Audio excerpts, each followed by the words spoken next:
is a senior living and dementia expert from the Arbors of Bedford in Bedford, New Hampshire. The Arbors is New Hampshire's oldest specialized memory care community, helping residents and their loved ones navigate the very emotional and complex issues surrounding Alzheimer's disease and other forms of dementia. Paula has dedicated much of her career to assisting families in understanding and coming to grips with a dementia diagnosis while counseling them on the housing and care options best suited to individual needs. This program is dedicated to offering perspective, knowledge, and comfort to those coping with memory issues in the circle of family or friends. And now, here is your host, Paula Whittier. Good morning. This is Paula Whittier from the Arbors of Bedford in Bedford, New Hampshire.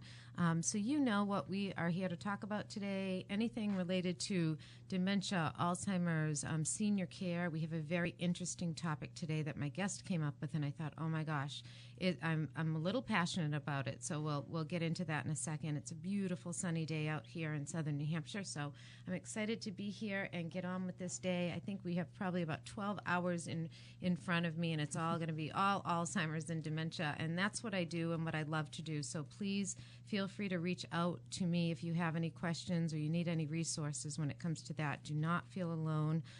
We are here for the caregivers and for their loved ones suffering with cognitive impairment. So to get on with the show, I'm going to introduce my guest right away because last week I ran out of time a little bit, and we really want to get to some of these topics. But the best topic that I think that we're going to talk about today is discussing the challenges of being a caregiver and what employers should be doing to support the caregiver employees, their caregiver employees. So I'm going to introduce Carol Phillips, and she is a national health and wellness expert. A lot of you probably have heard of her or know her already or seen her speak. She's a multiple award-winning author of 52 Simple Ways to Health, which is actually the book we're featuring in our book group at the Arbors tomorrow at 1:30, and she'll be there to talk about that. She's also the host of Ask Coach Carol. It's a radio show, and she does a lot of what I do. She was a leader in radio with helping people with caregiving and supporting them with all kinds of things. Mostly support, I think, for caregivers because she really understands what that is all about, and maybe she'll share a little bit of her story with you. She also owns a company called Health Design, and what that is she helps companies reduce health-related cost and increase their productivity. So that's really, really important, and she can tell you that she's even worked with Governor Lynch. So I'm going to introduce Carol, and she can tell you a little bit about herself, and then we'll get into how we can help caregivers in an employee setting, and how we can help employers learn to see signs of caregivers that maybe need some support, because caregivers don't always reach out and ask for it. But we need to structure some sort of a plan for the workplaces and help each other. So, Carol, welcome. Thank you for being here. Thanks, Paula. Thank you for having me. I think that I forgot to say Carol's a friend too. So, so I want to I want you to kind of introduce yourself and tell us what you've been doing and you know what motivates you to do what you do every single day, because you have lots of energy and you do lots for lots of people. So share with us. That's a great question. Thank you. Well, I grew up in a large family. We were actually the first kind of Brady Bunch, 3 boys and 3 girls. So there were 8 of us, including our parents. Mm-hmm. And we were, active, and we took care of ourselves, and we ate healthy most of the time. And what I found interesting was that I kind of, over the years, it almost was like we were kind of in a bubble, because I had a lot of extended family where they were slowly becoming ill from preventable diseases. So, either, smoking or a lot of stress or not exercising. Mm-hmm. And I think that's where my passion for health and wellness comes from. Did you recognize that young?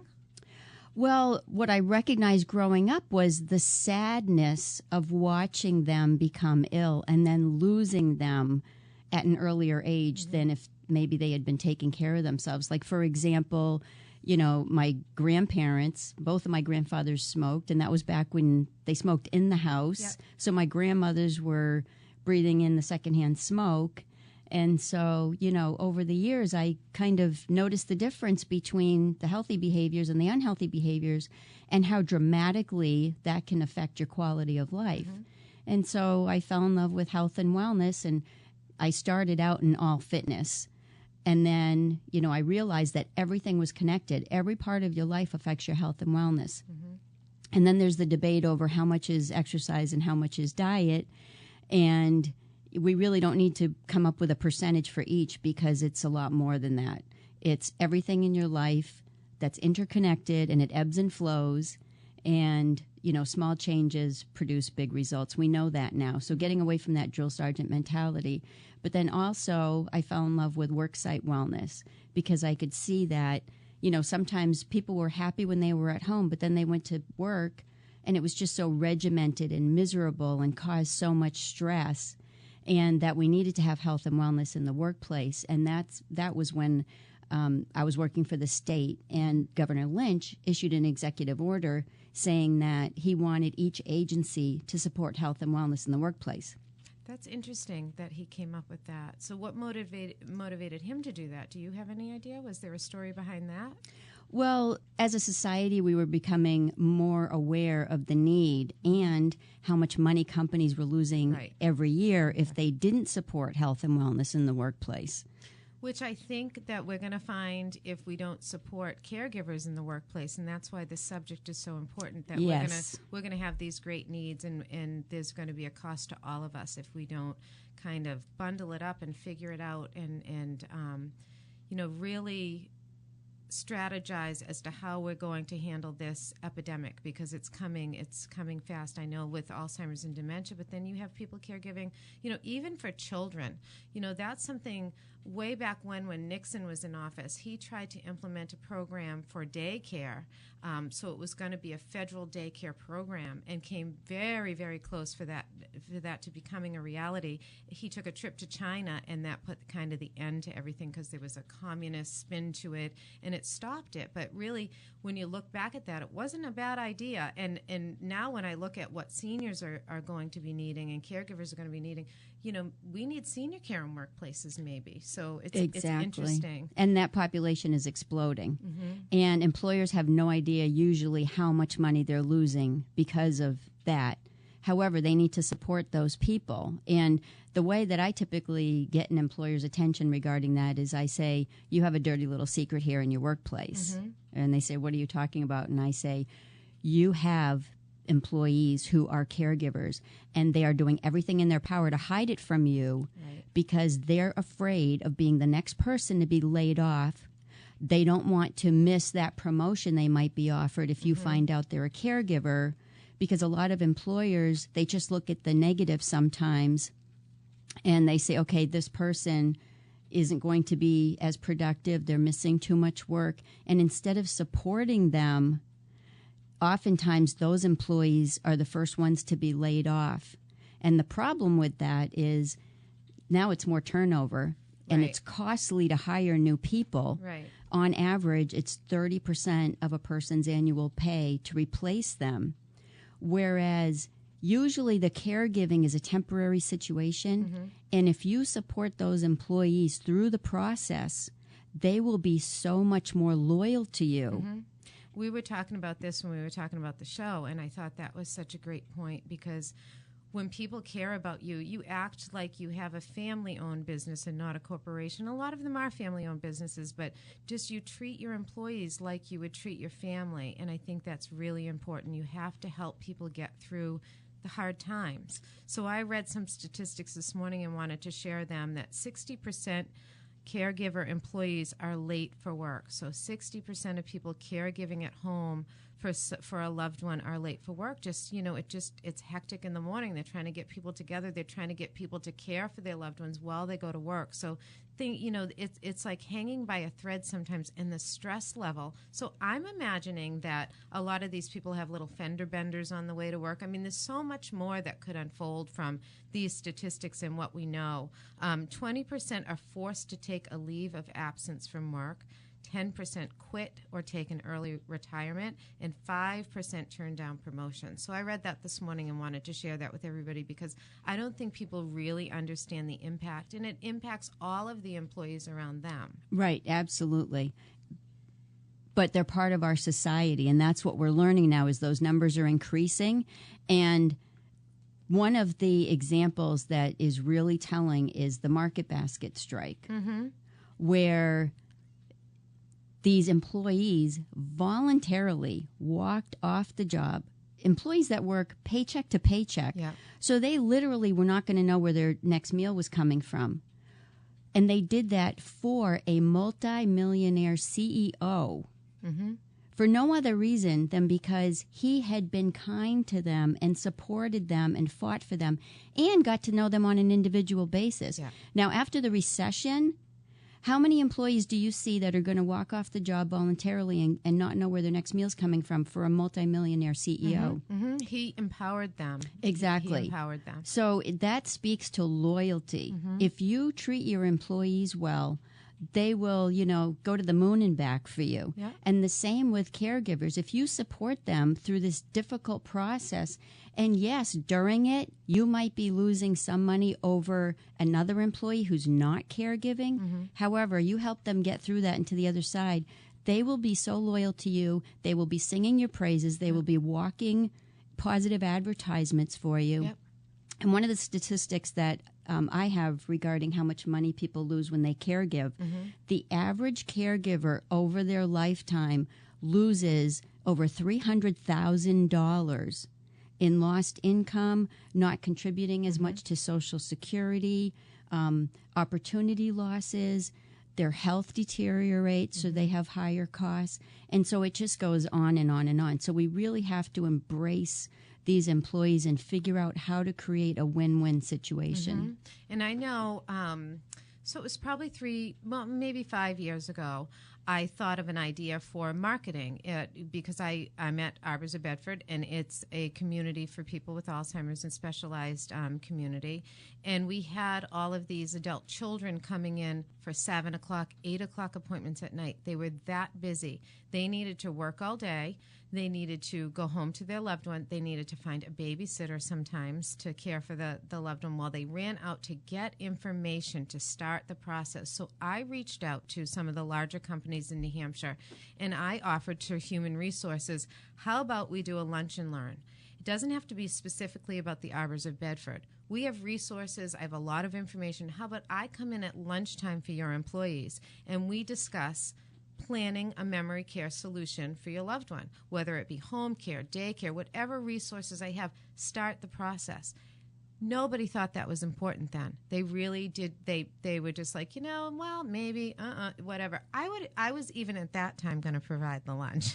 So now I'm thinking, and was starting to kind of step back into that and call some of the bigger corporations. And we've had a couple of callbacks, but nobody really grasping onto the concept yet that there is this much of a need, except for one company in Manchester that they just think outside the box anyway. But this is really important to offer your employers. If you can do it during lunchtime, or you can have myself or another representative sitting in the lunchroom and people can come in and out and get information, it helps them, and it helps others to see that you're offering these kinds of learning sessions and support for your employees, because people do not have 1 minute anymore. We are all working so hard, which you're always going to be employed, Carol Phillips.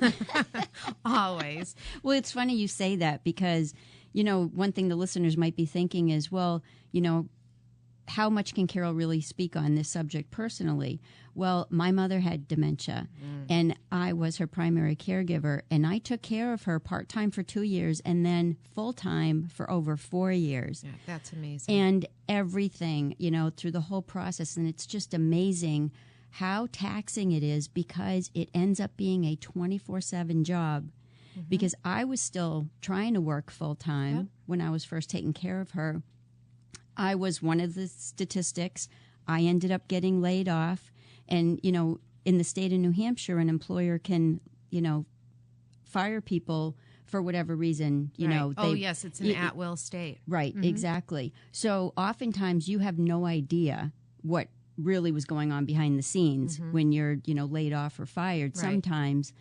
And during that process, I ended up being laid off from my job. So I dealt with all of that. And then, the need, always having to find resources for my mother. And there's never enough hours available.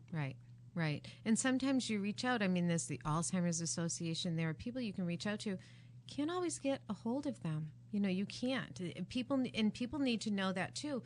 they're always looking for volunteers to answer those phones. They put you through a great training program. I mean, people call us all the time for resources. Maybe they can't afford a community like ours, but I can answer some questions, and I can text you back, and I can email you back, and I can give you resources. So I think that's really important for people to know that you're not alone. There's people like Carol and I out here. We don't always have to have our work hat on. We're people, and we're compassionate, and we want to help you because it's the right thing to do. You would answer a question for somebody on the street if they asked you a question. You're going to try to answer them. We need to all kind of take care of each other and pay attention. I just want to just remind everybody that's just starting to listen, this is the Paula Whittier Show, and it's specific to Alzheimer's, dementia, and senior care needs. And we're talking with author and radio show host Carol Phillips. So if you want to reach me or you need any resources at all or any help with senior services or memory care, my number is 647-9300, and I'm Paula Whittier from the Arbors of Bedford. So we'll continue to talk to Carol. So I think it's funny you came up with that. You read that statistic about the $300,000 because I have a bunch of facts in front of me on index cards, and I have $304,000, so you were right on. So that's in benefits and wages over a lifetime. I mean, people are giving up their careers to caregive, and you don't have to do that anymore if we all work together and we figure this out. So employers need to really kind of open up to this idea and understand that it's going to save you money in the long run. And like Carol said, you're going to build loyalty, and just your employers are going to love you. And comparing it to Market Basket was genius because those employees live paycheck to paycheck, and they had faith in just the world that they could just give their job up and go out on strike, and it's all because the leader of their company believed in them and treated them like people. I mean, really knew each one of them. So we need to dig deeper and learn who are these people working for me? Who are these people that are making money for me, and what can I give back to them? So.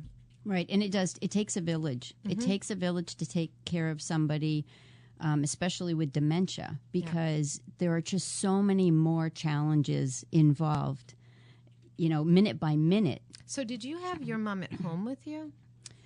I kept her in her home. In her home. Yes. Okay. So, and that was part of it, was keeping her in her home as long as possible, because that's what made her happy. Mm-hmm. That was what gave her quality of life. Mm-hmm. So, after she was diagnosed. And how much time did you find for yourself? As far as, what would you say a day would be like? Like, how many hours a day did you spend with her? It was, if I wasn't working, I was with her. Yeah.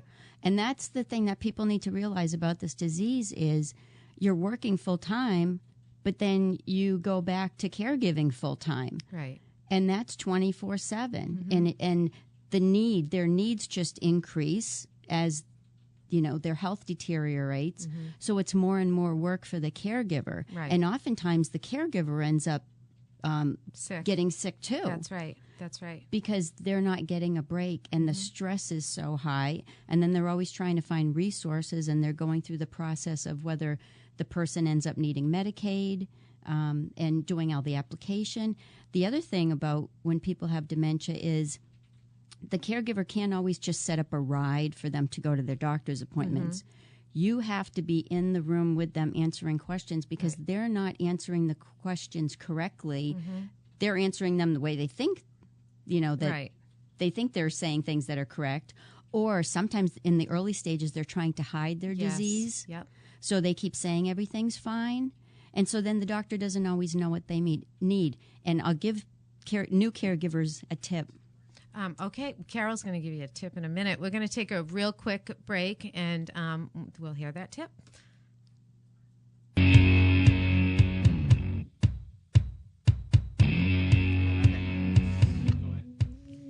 ahead. Hi, we're back to the Paula Whittier Show. I'm Paula Whittier from the Arbors of Bedford, and my guest today is Carol Phillips. She's a multiple award-winning author of 52 Simple Ways to Health and Wellness. She's also a radio show host Ask Coach Carol. And she owns a business called Health Design. She's got a lot of things going on. And Health Design helps companies reduce health-related costs and increase productivity. So Carol had a tip before we left for the break. I break immediately. I'm sorry. When I get the signal, it's just crazy. So Carol, can you elaborate on the tip that you were telling us? I think it was about when you go to a doctor's appointment, or you were going to call ahead, or... Well, we were talking about having to be there for every single doctor's appointment when you're caregiving for somebody who has dementia, because they can't answer the doctor's questions correctly. And it's really hard in front of them to keep saying, oh no, Mom, you're that's not correct. That information isn't right. Because they become embarrassed. Their pride is at stake. And often things are missed that it's, you don't want to bring it up. Oh, we're also having a problem with this. So what I would do is I would call the doctor's office ahead of time when my mother wasn't around, and, I would give them an update on what's going on with her, things we needed to talk about, and so they would be able to bring it up in a way that preserved, their dignity. Their dignity. So you can call the doctor ahead, and what if you don't have durable power of attorney or anything like that? So you're calling... How are you calling and getting information? Or you're not getting information, or you're giving information? That's right. You can make it clear to them, I'm not, I know you can't give me any information. I know you can't talk to me, if you haven't had that paperwork done. However, there's nothing, that says you can't call and give them information. Right. And, all the caring doctors, of course, they're going to love having, the real scoop behind the scenes and try to preserve that person's dignity during the appointments. Or the other thing that we ended up doing was I would sit just a little bit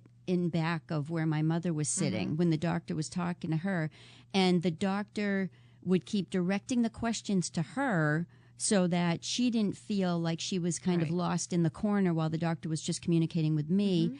And then if the doctor asked her a question and she answered it incorrectly, I would be kind of just behind her shaking my head no. And then I could see the doctor kind of looking over at me. And then they knew, that... Something to question. Exactly. But so that's when you have a compassionate doctor, because sometimes you'll get a doctor that really causes more harm than good. I mean, I don't know if you've ever experienced that. We did. At one point, I had... my mother was seeing a doctor where... I addressed these issues, and they weren't preserving her dignity, and they were actually causing more harm than good. And so we ended up finding a new doctor and said, because, it's a different language you're speaking, and, they have to also factor in that the person is not capable of answering questions correctly. Right. They're trying to stay as independent as possible, but you want to be giving them the best care possible. Right. So it really is important to listen to the caregiver so that they can tell you what is really going on in the home to best take care of that person. I think last week we were talking about the different stages of Alzheimer's, the mild, moderate, and then the last stage. And in the mild stage, where people are masking they know something's wrong and they're trying to protect themselves. So they're making up little stories. They're all of a sudden using terms of endearment instead of your name. They have Post-it notes all over the place, trying to remind themselves of what to do. So it's really important to me that people start to open their eyes and really look and see what their loved ones are doing and saying, because now that we're going to tell you what these signs and symptoms are more and more, and you're going to read it more, it's just there's so much more information out there and so many more resources.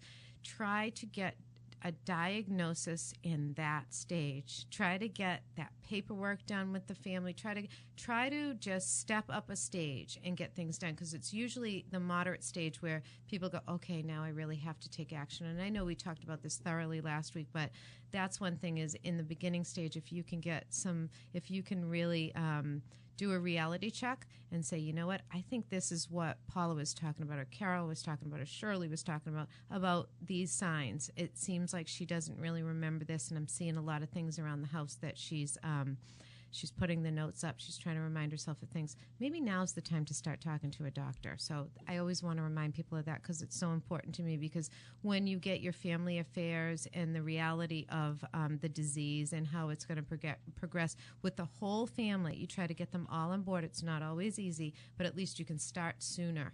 Then you have a little bit more preparedness, and you can think about the future in a healthier, better way. You have more time. Right. And with the disease, you're going to run into days where you're putting out fires. And so the disease is going to cause that. So anything you can do ahead of time regarding learning the resources and doing the paperwork with the elder care attorney, et cetera, and also educating yourself. What I found was that the more people that I talked to, what I found was that if you talk to people who are further ahead on this journey than you are, they're just very eager to help you and give you all kinds of tips, which can be lifesavers. And likewise, you talk to somebody who, for example, when my mother was, mid-stage, and I was talking to somebody who the mother had just been, or father had just been diagnosed, they're eager to get information from me, and I was eager to share it. So people helping people was just unbelievable. One of the best tips that I ever got was I had a meeting alone with my mother's social worker at one of her doctor's offices because I was mentally and physically exhausted from caregiving and I needed some information. And she said to me, Carol, some of the things that you worry about with your mom down the road, that things that upset her now might not get worse, because sometimes they actually turn a corner. When the disease gets worse, all of a sudden there's all these things that their brain's just not even caring about anymore. Doesn't bother them anymore. Which is probably the only good thing about dementia out of this whole journey, is that sometimes that happens. And so things that you're worrying about, you don't have to worry about because you're already stressed out enough. You don't need any more stress. And we see that when people come into the community and they go, what do you mean you don't have any private rooms? It's only semi-private. We built our community so it was predominantly semi-privates, and it was built in 1998. That's what experts were saying. These semi-privates are really good psychologically and environmentally for people with dementia. You might say my mother or my father could never live like that. It's an amazing transition. They can live like that very comfortably, and it actually feels safer for them. So that's one of those things that the adult child maybe doesn't know or is afraid of, and really it's their issue, not the parents. Maybe when they were younger, they would say, oh, I could never live like that. But now that they're older with dementia, and especially when they turn that corner, there's a real comfort to those shared rooms. Well, and I have a story about that too, because when my mother went into a nursing home, she always said, she didn't want to be in a nursing home, and she did not want a roommate. So we were always looking for private rooms, which are expensive. Very.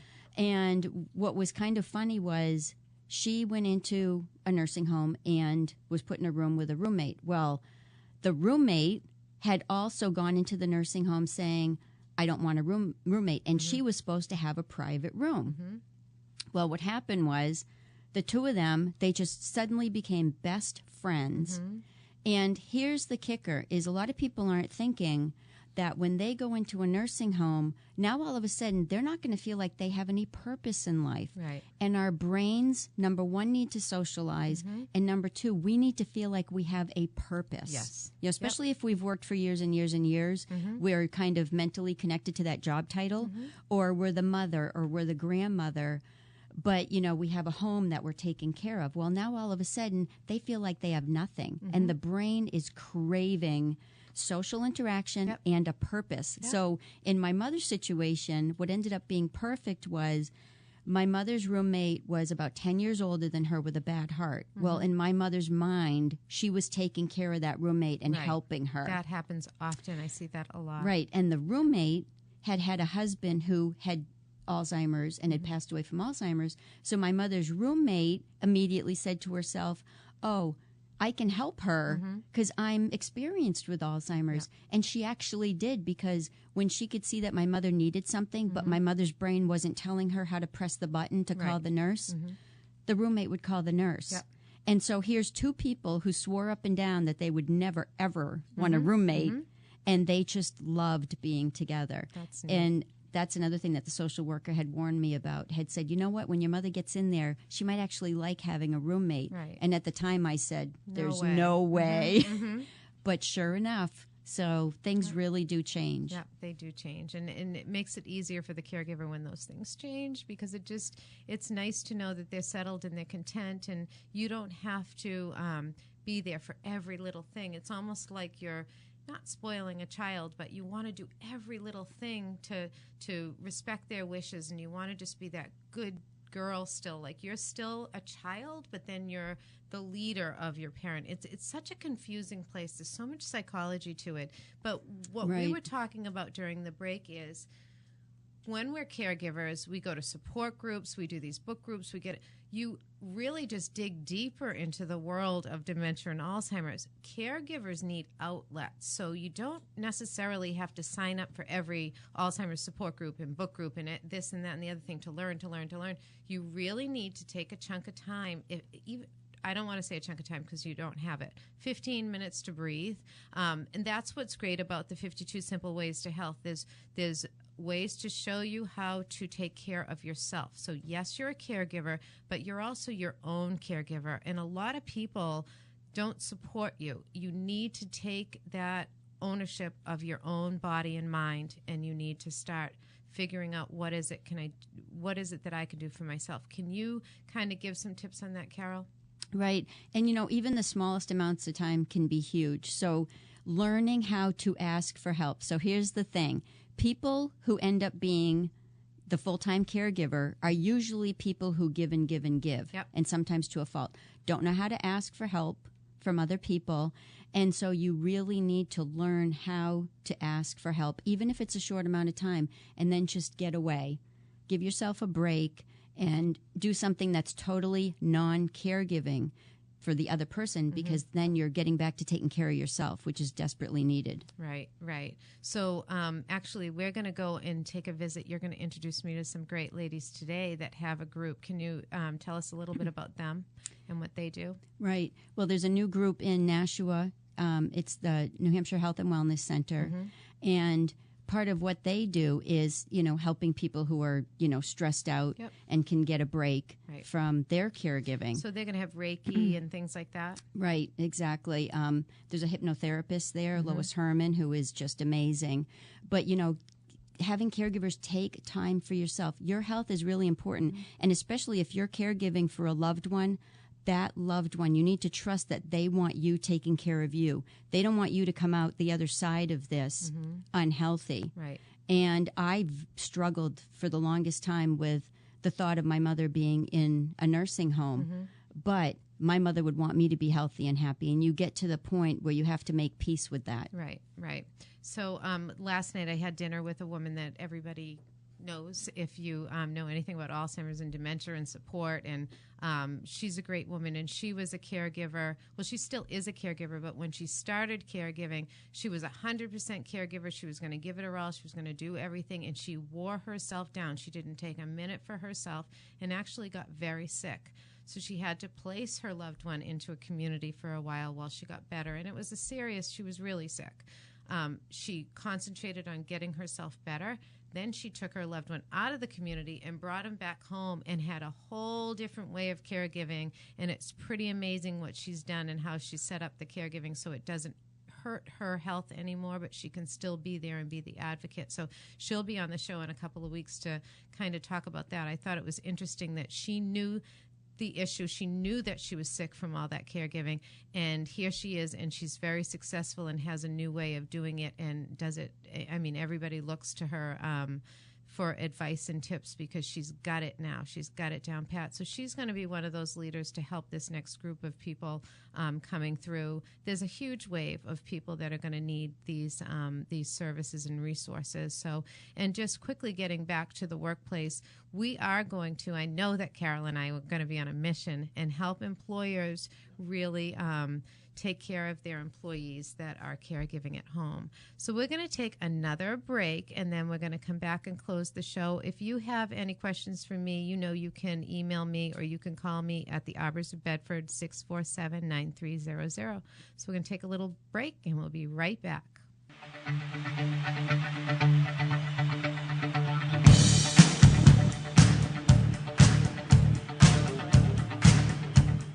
Welcome back to the Paula Whittier Show. I'm Paula Whittier from the Arbors of Hampshire, an LCB senior living community.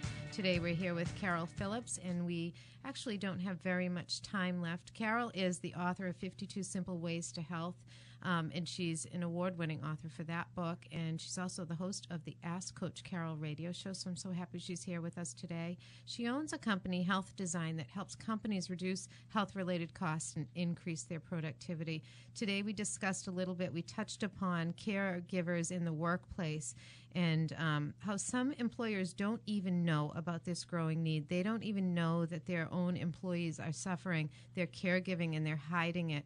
They're trying to keep it a secret because they don't want it to affect their job. They need their jobs, but they also need to be home to care for loved ones. So I think that that's something that Carol and I will work on a little bit together on, just really helping employers be more aware, but it would be nice to have 1,000 other people work on it with us and just go out there and start talking about it. Start talking to people next to you, your coworkers, and see what's going on in their lives and see how we can help. But I think we need to start expecting employers to step up to the plate. This is something that's going to save them money in the long run. It might cost a little in the beginning, but this is, we're leaders right now. We can choose to be really looked at as experts if we're the employers that step up now, and we can lead other companies and just help people in general. So, Carol, you had some closing thoughts that I thought were really great. So why don't you talk to everybody and tell them how you feel and what's important to you, because we only have a few minutes left. Well, what can really help employees is if they're suddenly in a caregiver role is to learn about dementia and realize that the person's not going to get better, and sometimes their behaviors come out in a lot of irritated, inappropriate behaviors. Mm-hmm. And instead of trying to get the person you're caring for to remember, or if they're irritable, instead of jumping in and having an argument with them, realize that it's the disease. It's not the person, it's the disease. So if you can do things like redirecting their attention, mm-hmm. or finding what works. There's a great book called Learning to Speak Alzheimer's. Love it. I talk about it all the time. It's an awesome book. And so go out and read a few books so that you learn how to work with this loved one so that you're less stressed, they're happier, mm-hmm. they feel like they're, they still have their dignity, and there's less friction. Yep. So that's really important, is learning how to be compassionate, because they can't control what they're doing. Right. It's like expecting somebody who's paralyzed in a wheelchair to get up and walk, and you're getting irritated with them because they're not walking. Mm-hmm. It's the same with the cognitive issues. Right. So just learning that they don't have control over it. Mm-hmm. Yep. And here you are, an employer, and you have these caregivers, but you don't really understand what they're dealing with at home. It's as simple as communication. You think that it's oh my gosh, it's her mother again. Well, Alzheimer's is something that everybody needs to understand, Alzheimer's and the dementias. Just every little thing is difficult. But that book is I always talk about learning to speak Alzheimer's, because everybody should be learning to speak Alzheimer's, because we're out in public, period. Yes. People are driving with Alzheimer's. People are shopping with Alzheimer's. People are working with Alzheimer's.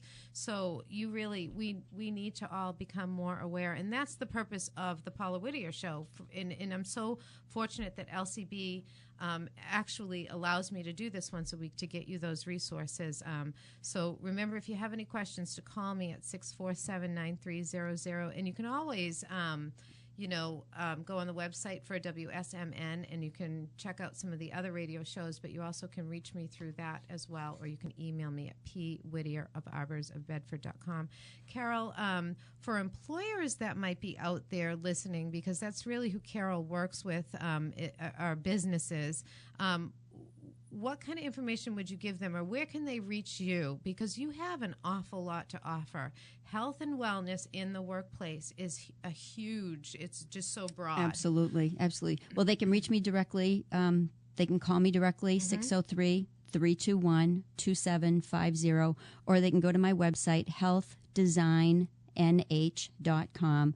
But really realize that you want to be investing in your employees. Mm-hmm. You want to realize that your employees are your greatest asset, but they can also be your greatest expense if you're not working with them. Right. And loyalty is huge. So working with them, helping them get through that, and they will work so hard for you. You want your company to feel like a family, Right. and families have good times and bad times. So you want to ride that wave with them and really look at investing in your employees as something that's going to come back to you. Right. Don't look at the short-term loss with these situations. Look at the long-term gains. Very good. And we want people to create caring environments, so a caring culture. So if you can do that, I know there's a company in Manchester that I'm going to start working with, and I don't want to mention them yet because I hopefully will be able to bring them on to the show.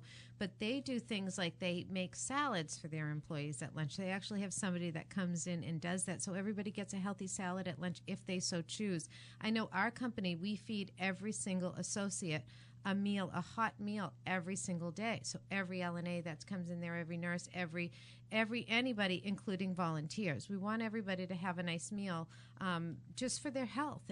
It's a health benefit, but it's an awfully nice thing. There's an expense to that, yes, but it's also people respect that and they say thank you. Some people work very hard for not a whole lot, and they may not have dinner. So it's very interesting that we're learning as companies and corporations that people need things, and we should be the ones providing it for them. So, and in turn, they're going to be that loyal employee that Carol was talking about earlier. So that's just so important. So we're trying to help people understand that creating a care culture in the work environment is so important.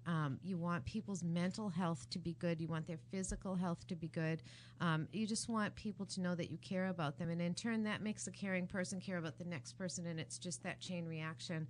I always say do something nice for somebody every day. Smiling at somebody is something nice. It doesn't have to be a great And big smile effort. at your employees and communicate with them. them. Try to learn their names. And, for people who are, pay attention to the numbers, studies have shown that if an employer doesn't have a quality wellness program for their employees, they are losing $3,500 a year per employee.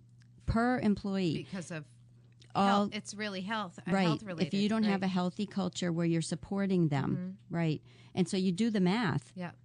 For a company of only 100 employees, that's $350,000 a year. That company is literally losing that they don't even realize they're losing that. So the wellness program is designed to try to recover those costs. Perfect. So you know how to reach Carol. You want to shoot your phone number out again real quick? Yes, 603-321-2750. Thank you so much, Paula. Thanks, Carol, for being here. So everybody, I just want to remind you that every Friday we're here from 9 to 10. We bring on a guest that usually gives us amazing information. So, Carol, thank you. I hope you come on, I don't know, Thank you. This was 10 great. more times this year. Happy to come back. Great. And Carol's had me on her show, which is very sweet. So I'm Paula Whittier. So we're at the Arbors of Bedford in Bedford, New Hampshire, a specialized memory care community and LCB senior living company community. I just want to remind you that you are not alone as a caregiver. We are out here fighting for you. We want to make your workplace better. We want to make your day better. I can offer resources. Start looking for your community sooner than later. It's just like shopping for college. Don't think, if I go in there, they're going to drive me crazy. Gather your information. Be upfront and say, I'm gathering information. So call me for anything, 647-9300. And thanks for being with me again today. And hopefully next week you'll be back from 9 to 10 here on the Paula Whittier Show. Thank you. Have a great day.